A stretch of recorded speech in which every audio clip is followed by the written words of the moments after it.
Welcome back to the Paranormal Papa podcast, brought to you from Ferocious Feline Studios in Cassopolis, Michigan. And Happy New Year 2026. This is our first podcast for 2026. I know I promised you guys we were going to start doing the live guest podcast in 2026. We are still having problems with the streaming app that we're using. It is not giving us a chance to preset dates yet, dates and times, so it has to be done live, and getting someone last minute is near impossible. So I wanted to continue on with our process of bringing you the information and the podcasts that boggle the mind. You guys can thank my wife for this one. She recently started watching a show on Discovery Plus about exorcisms. And I had brought up to her, why do they always show these easy one-time exorcisms to cleanse these homes, these bodies of these evil spirits? And she said she didn't know. And it got me thinking about one of the most horrific exorcism stories in paranormal history. Anneliese Michel, back in the 1970s, this poor little girl endured exorcisms for 10 months. But I'm not going to go into a lot of detail about it. I'm going to let you check out the story of Anneliese Michel.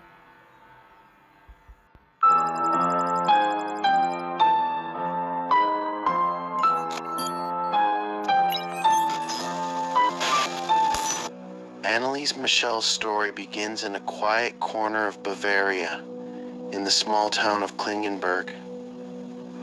Born on September 21st, 1952, to Joseph and Anna Michel, Anneliese grew up in a household where faith wasn't just a belief.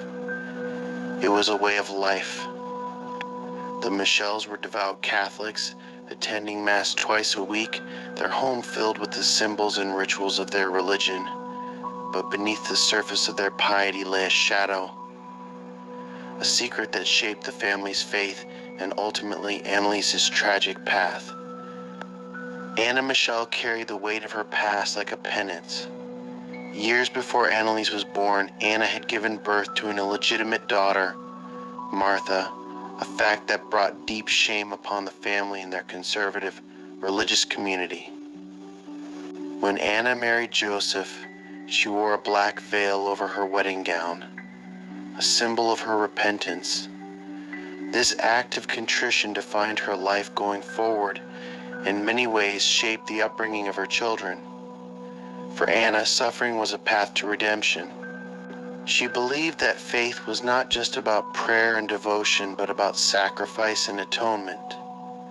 This belief was deeply instilled in her daughters, especially Anneliese, who grew up in an environment where guilt and penance were as much a part of life as daily prayer.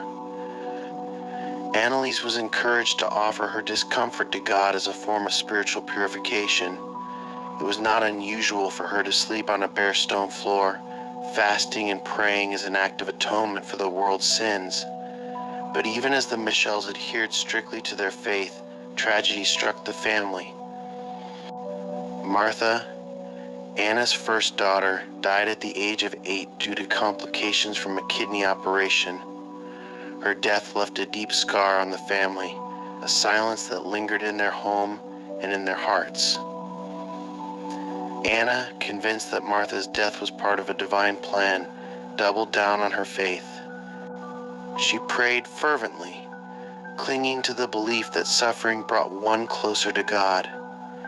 Anneliese, deeply sensitive and devout, absorbed her mother's teachings. She saw the world through the lens of her family's faith, interpreting every hardship as a test, every moment of pain as an opportunity for redemption. By the time she reached her teenage years, she had fully embraced her role as the family's spiritual anchor.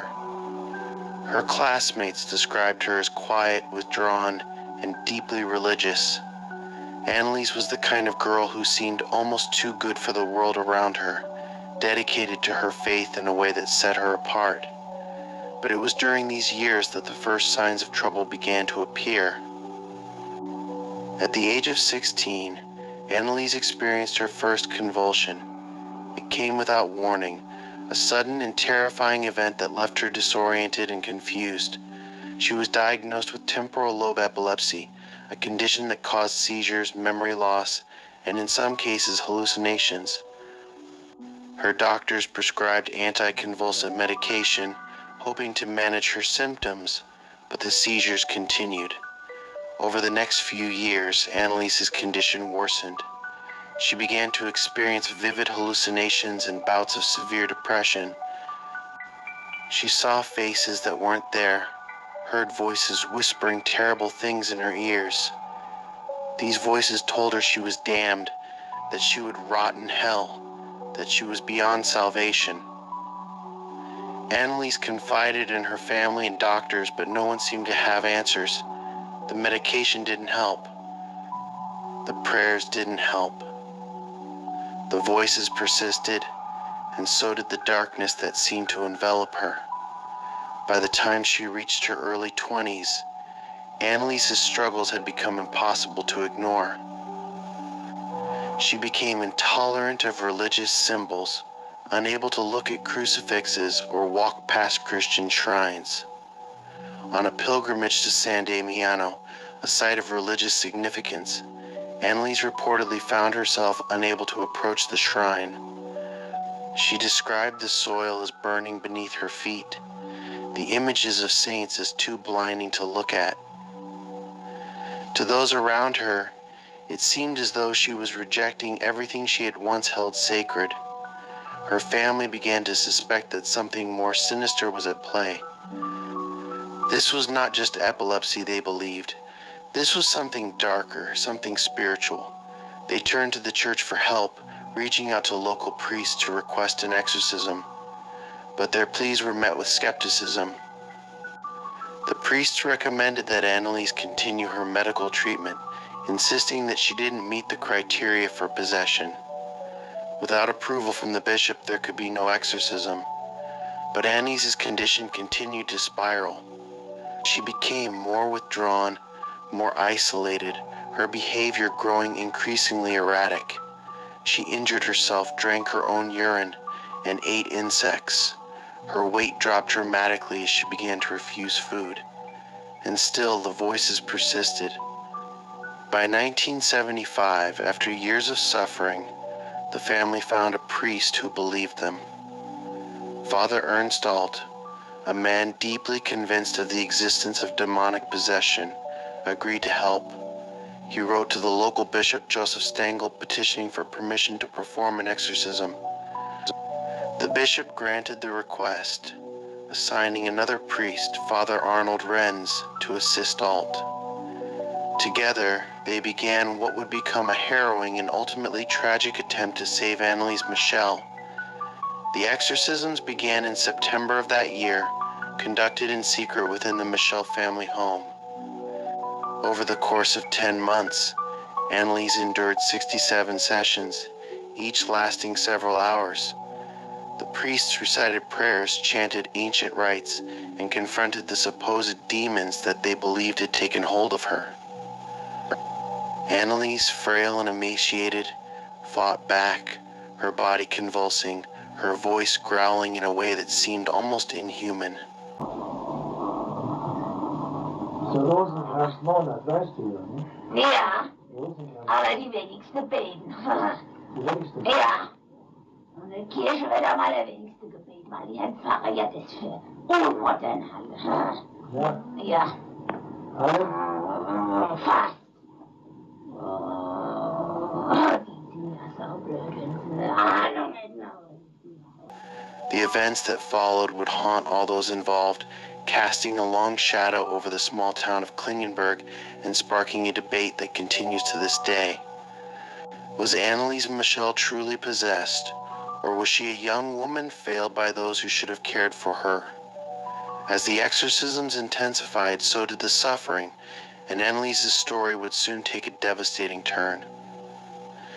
The exorcisms of Anneliese Michel began on September 24th, 1975. What unfolded over the next 10 months would be nothing short of horrific. A clash between ancient religious rites and a young woman's deteriorating mind and body. Fathers Ernst Alt and Arnold Renz, armed with the authority of the Catholic Church and the age-old Rituale Romanum, took their places as spiritual warriors, ready to confront the forces they believed were tormenting Anneliese. What they could not predict was the toll it would take on everyone involved. By this time, Anneliese had become a shadow of the vibrant, devout girl she once was. Her eyes were sunken, her cheeks hollow, her body reduced to a skeletal form. At just 23 years old, she weighed a mere 68 pounds. She was weak, yet her strength in the moments of the exorcisms would terrify even the most seasoned among them. Father Alt described her voice as guttural and inhuman, as if it belonged to a creature far removed from the frail woman before him. The words that poured out of her were laced with obscenities and blasphemies, often in multiple voices that seemed to argue with each other. Her body contorted in ways that seemed impossible, her hands clawing at the air as though battling invisible forces. The priests asked the demons to identify themselves, and one by one, they claimed their names: Lucifer, Cain, Judas Iscariot, Adolf Hitler, Nero, and Fleischmann, the last being a disgraced priest. Each demon spoke through Anneliese, their voices growling, mocking, and hostile. Tapes recorded during these sessions captured their chilling arguments. Lucifer declared his dominion over her soul, while Judas berated him as nothing more than a braggart with no real power. Even Adolf Hitler's voice, chillingly precise with its Austrian inflections, echoed through the room, leaving those present in stunned silence. As the exorcisms progressed, the priests and her family became increasingly convinced of the demonic presence. For them, these weren't the symptoms of epilepsy or mental illness. These were spiritual battles, evidence of the devil's grip on Anneliese. She would gnash her teeth, spit, and growl at the sight of a crucifix. Sacred objects sent her into fits of rage, her screams reverberating through the walls of the Michel family home. For hours on end, her body was restrained to prevent her from injuring herself or others. The toll on Anneliese was unimaginable. Her body bore the marks of her suffering, bruises, cuts, and wounds from self-inflicted harm. Her knees were swollen and bloodied from constant genuflections, her tendons strained to the breaking point. She was compelled to perform over 400 squats a day, each one an act of penance that brought her closer to collapse. Her voice grew hoarse from screaming, her breath labored from the exertion, and yet she begged for more. "I want to suffer for the sins of the world," she told Father Renz during one session. "I want to atone for the lost youth, for the priests who have turned away from God." These words, spoken through cracked lips and sunken eyes, only solidified the priest's resolve. For them, Anneliese was a martyr, chosen by God to endure this suffering as a warning to the world. But to the outside world, the events in the Michel home remained a secret. The exorcisms were conducted in complete isolation, away from prying eyes and skeptical minds. The church had ordered secrecy, fearing the scrutiny of modern society. And so, for 10 months, the small town of Klingenberg was unaware of the horrors unfolding behind closed doors. Anneliese's condition worsened with each passing day. She stopped eating entirely, convinced that food was unholy, that it would feed the demons inside her. Her body began to waste away, her skin pale and stretched thin over her bones. Pneumonia set in. But still, she pressed on, insisting that the exorcisms were working, that she could feel the demons weakening. Her family, desperate to save her, clung to this belief. They refused to call for medical help, convinced that only the power of God could heal her. The strain on the priests was evident as well. Father Renz, a man of faith and conviction, found himself shaken by the ordeal. He had performed exorcisms before, but none like this. The sheer intensity of Anneliese's possession, the violence with which the demons fought back, left him questioning his own strength. Father Alt, too, bore the weight of the sessions, his once confident demeanor giving way to exhaustion and doubt. Yet both men remained steadfast, determined to see the battle through to the end. The tapes of the exorcisms, recorded as evidence of the possession, captured the full extent of Anneliese's torment. In one session, she growled and screamed for hours, her voice a cacophony of rage and despair. The priests recited prayers, their voices steady yet tinged with desperation. The words of the Ritual Romanum filled the room, a battle cry against the darkness that had consumed her. Vade retro satana, Father Renz commanded. Go back, Satan. But the demons only laughed.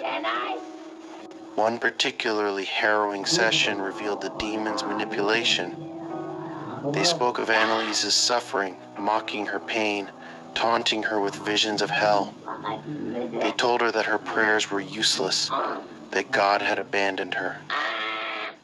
And yet, in these moments of despair, Anneliese would whisper prayers through her tears, her faith unbroken even as her body gave way. As the weeks turned to months, the question loomed over the Michel family and the priests: how much more could Anneliese endure? Her parents, Joseph and Anna, were racked with guilt and helplessness. They watched as their daughter faded before their eyes, her once kind and gentle face now gaunt and hollow. They wanted to believe that the exorcisms were working, that their suffering was not in vain. But doubt began to creep in. The turning point came in early 1976 when Anneliese confided in her mother. "Mother," she whispered, her voice weak and trembling, "I'm afraid." These words, spoken with a childlike vulnerability, shattered Anna Michel's resolve. She wanted to help her daughter, to save her from this nightmare, but she didn't know how. The priests insisted that the battle was nearly won, that the demons were losing their grip, but Anna couldn't shake the feeling that something was terribly wrong, and she was right. By the spring of 1976, Anneliese's body was failing. She was too weak to stand, her movements sluggish and labored. Her voice, once strong and defiant, had been reduced to a faint whisper. Yet still, the exorcisms continued, the priests convinced that they were on the brink of a breakthrough. But as the days turned into weeks, it became clear that Anneliese was running out of time. Her body, battered and broken, could no longer sustain her, and yet her faith remained unshaken. "I will die for their sins," she told Father Alt during one of the final sessions. "I will die for the lost." In her mind, she was a martyr, chosen by God to suffer for the salvation of others. But to those around her, she was a young woman caught in a battle she could not win, a victim of forces both spiritual and human. The final chapter of Anneliese Michel's life was about to unfold, and the cost of her faith would soon become all too clear. By early summer 1976, Anneliese Michel's frail body was nearing its breaking point. Her condition had deteriorated to a state that could no longer be ignored, even by those convinced of her possession. The exorcisms had stretched over 10 grueling months, with nearly 70 sessions conducted. Anneliese's physical and mental suffering was insurmountable, and the strain had begun to ripple outward, consuming the lives of those who surrounded her. In the Michel household, the air was thick with tension.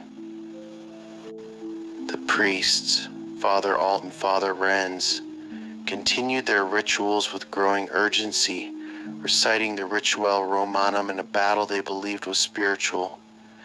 Yet it was becoming increasingly clear that this war had a very real human cost. Anneliese's parents, Joseph and Anna, vacillated between despair and stubborn faith. They clung to the belief that their daughter's suffering had a divine purpose, that she was enduring this torment as an offering for the sins of the world. For Anneliese, the lines between reality and the supernatural had blurred entirely. Her once vivid hallucinations had evolved into a constant nightmare. She would wake screaming in the night, her thin voice filling the house with guttural cries that sounded less human with each passing day. Her skin was pale, her bones sharp beneath the stretched, paper-thin surface. Her knees were bruised and bloodied from endless genuflections, the joints swollen and stiff from injury. And yet she persevered, convinced that her agony had meaning. The priests had become increasingly desperate. The demons that spoke through Anneliese during the exorcisms mocked them relentlessly, their voices rasping and cruel. "You will never win," they snarled. "She belongs to us." The priests responded with the force of their faith, their chants rising in defiance against the cacophony of screams and growls. But the progress they had hoped for seemed elusive, and the weight of their failure pressed heavily upon them. Behind closed doors, cracks began to form in their resolve. Father Renz, who had always presented himself as the more composed of the two, found himself questioning the effectiveness of their efforts. The demons' taunts haunted him even outside of the sessions, their voices whispering in the corners of his mind. Father Alt, who had been the first to advocate for the exorcism, now found himself grappling with guilt. He could not shake the image of Anneliese's emaciated frame, the sight of her eyes, once full of life, now hollow and sunken. The strain extended beyond the Michel household. The neighbors, though largely unaware of the specifics, could not ignore the sounds that emanated from the house. The screams, the banging, the strange and guttural voices. They whispered among themselves, casting uneasy glances toward the Michel home. The small Bavarian town of Klingenberg, typically quiet and reserved, was now alive with rumors and fear. By June, Anneliese's condition had become critical. She was no longer able to walk, her body too weak to bear her weight. Her parents carried her from room to room, their own health beginning to falter under the physical and emotional strain. Anneliese refused food, convinced that consuming anything would strengthen the demons within her. Her weight dropped alarmingly, her once healthy frame reduced to little more than a skeleton. Despite this, she remained resolute. "I must suffer," she told her parents in a rare moment of clarity. "It is the only way." Her words, though heartbreaking, were a source of solace to Joseph and Anna. They believed her suffering had a purpose, that she was chosen by God to endure this trial. But the weight of that belief crushed them nonetheless, leaving them to grapple with an unbearable combination of faith and doubt. As the days grew longer, and the summer heat bore down on the town, the Michel home became an oven of suffering. The priests conducted the exorcisms with the windows shut to prevent prying eyes, the air inside stifling and oppressive. The chants of the Ritual Romanum intermingled with Anneliese's screams, creating a cacophony that seemed to echo endlessly within the walls. During one of the final sessions, Anneliese revealed something that sent chills down the spines of everyone present. "They will not leave me," she said, her voice a rasping whisper. "Not until I die." The priests, desperate for any sign of hope, interpreted her words as a sign that the demons were weakening, that her death would be the final blow against the forces of darkness. But what they failed to see was the toll that death had already begun to take on her. Anneliese was no longer just a young woman possessed. She was a dying woman, her body and mind ravaged by starvation, dehydration, and unrelenting anguish. Her words, spoken with a clarity that had long been absent, were not a sign of victory but a forewarning of the inevitable. On June 30th, 1976, Anneliese requested to attend Mass, a final act of devotion. She was carried to the church by her father, her frail body draped over his shoulder like a child. She could barely speak, her once sharp mind dulled by exhaustion. As the service proceeded, her lips moved silently, forming prayers that only she could hear. It was as though she was already retreating from the world, her spirit withdrawing into the quiet stillness that death would bring. That night, the family gathered for one final session. The priests performed the exorcism with a fervor born of desperation, their voices rising and falling in rhythmic cadence. Anneliese, too weak to scream, lay motionless on the bed, her breath shallow and labored. Her parents knelt beside her, their hands clasped in prayer, tears streaming down their faces. As the session drew to a close, Anneliese spoke her final words, "Mother, I'm afraid." Anna Michel, her heart breaking, cradled her daughter's fragile frame. "We're here, Anneliese," she whispered. "You're safe now." But she wasn't safe. Not from the demons, nor from the choices that had been made in the name of faith. In the early hours of July 1st, 1976, Anneliese Michel took her last breath, her body succumbing to the ravages of starvation and dehydration. She was 23 years old. Her death marked the end of the exorcisms, but the beginning of a firestorm that would engulf her family, the priests, and the church itself. The questions that had loomed over her life. Was she possessed, or was she suffering from a profound mental illness? Would now become the subject of public scrutiny, and the answers, if they existed, would offer little solace to those left behind. Anneliese Michel's story was far from over. Her death would spark a trial that would challenge the very foundations of faith and science, and the echoes of her suffering would reverberate through the years, haunting all who heard her name. The death of Anneliese Michel on July 1st, 1976 was not the end of her story. In many ways, it was only the beginning. The events that unfolded after her passing thrust the quiet Bavarian town of Klingenberg into the international spotlight, raising questions about faith, science, and the tragic consequences of conviction. The first ripples began with the autopsy. Medical examiners determined the official cause of death to be malnutrition and dehydration. Anneliese had weighed only 68 pounds at the time of her death, her body frail and wasted after nearly a year of refusing food and water. Her knees were shattered from the hundreds of genuflections she had performed, her body battered by the relentless cycle of physical and spiritual torment. The findings were devastating, painting a picture of prolonged suffering that was difficult for many to comprehend. The state prosecutor quickly launched an investigation. It wasn't long before charges were filed against Anneliese's parents, Joseph and Anna Michel, and the two priests who had performed the exorcisms, Father Ernst Alt and Father Arnold Renz. The charge, negligent homicide. The trial, the first of its kind in modern German history, would become a battle between religion and reason, drawing intense media attention and public debate. The courtroom, located in the nearby city of Aschaffenburg, was packed with spectators when the trial began on March 30th, 1978. Journalists from across the country descended on the town, their cameras and notepads capturing every detail of the proceedings.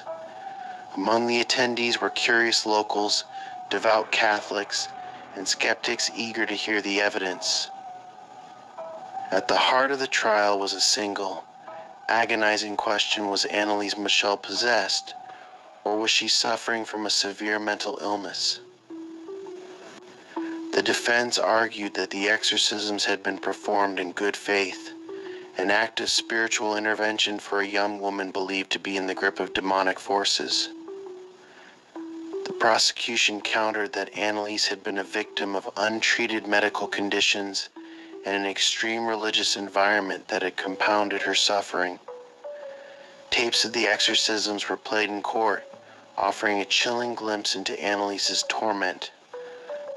The audio captured guttural voices that seemed to emanate from deep within her, snarling and growling as they identified themselves as demons Lucifer, Judas Iscariot, Nero, Cain, Adolf Hitler, and a disgraced priest named Fleischmann. The voices spoke in a low, menacing tone, their words laced with hatred and mockery. "You will never save her," one voice hissed.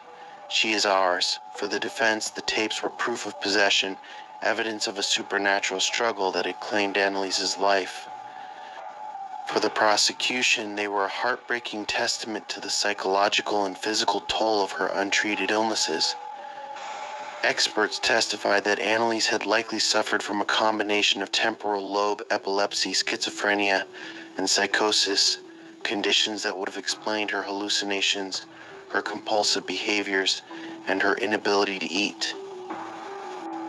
The trial was not just about Anneliese Michel, it was about the collision of two worlds.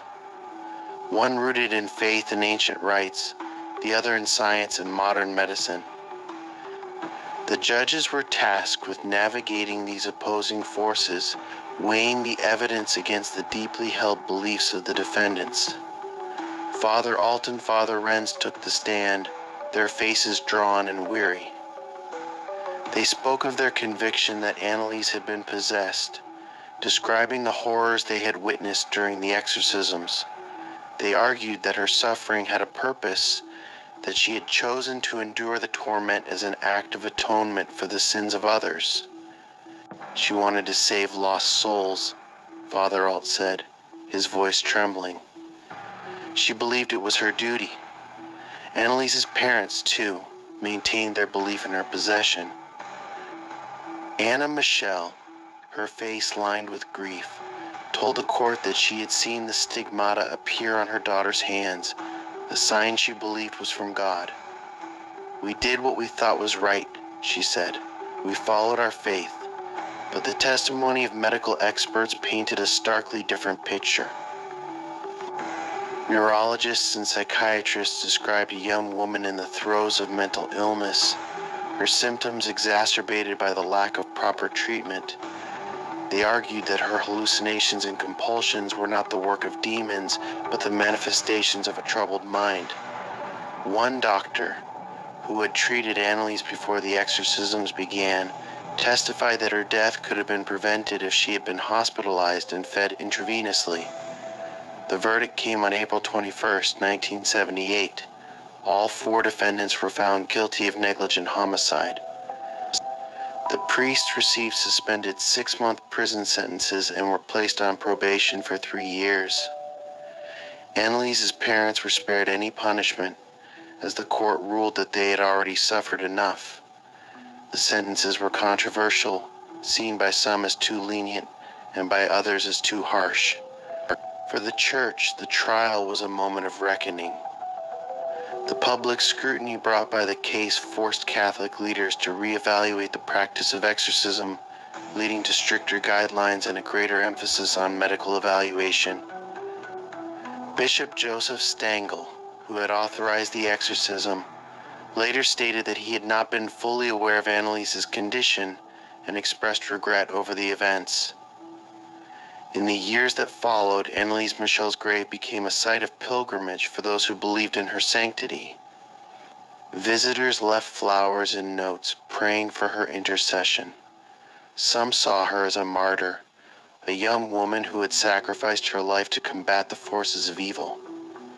Others viewed her as a tragic figure, a victim of misplaced faith and untreated illness. Her story inspired books, documentaries, and films, most notably The Exorcism of Emily Rose, which brought her case to a global audience. But for those who had known her, the legacy of her life and death was far more personal. It was a story of a young woman who had struggled with unimaginable pain, a family torn apart by grief, and a community forever haunted by the question of what might have been. Today, the house in Klingenberg where Anneliese died stands quiet, its shutters closed against the world. The neighbors rarely speak of her, their memories of those dark days buried under years of silence. But for those who pass her grave, the story of Anneliese Michel remains a chilling reminder of the thin line between faith and fear, belief and despair. Her story is not just a tale of possession or illness. It is a testament to the power of conviction and the devastating consequences that can arise when the boundaries of faith and science collide. It is a story that continues to resonate, its echoes heard in every whispered prayer, every unanswered question, and every quiet moment of doubt. And it is a story that, like the shadowed whispers of the demons she fought, will never truly fade. Welcome back to the studio. What are your thoughts on Anneliese Michel, on the priests who conducted these many, many, many exorcisms on this young girl? What about her physical issues that she was enduring through this entire time? And the court case. You know, I recently discovered that Catholic priests are not the only ones who are allowed to perform exorcisms. As many of you know, I'm an ordained minister myself, and upon studying exorcisms, I recently discovered that our church endorses and by all means encourages our ministers to perform cleansings on people, homes, and even exorcisms. Was this really a case of demonic forces infesting a young girl's body? Or was this just parents and priests who stuck to their religious beliefs, even at the sad cost of a young girl's life? As many of you know, Paranormal Papa Podcast and Paranormal Papa Investigations operates without sponsorship and without financial support. If you would like to support or sponsor Paranormal Papa Investigations, Paranormal Papa Podcast, please check the description below on where you can do so. Again, Happy New Year. May this year bring wealth, wisdom, and blessings that none have before. Until next time, take care of yourselves, take care of each other. God bless you, God love you, we do. And we'll see you out there.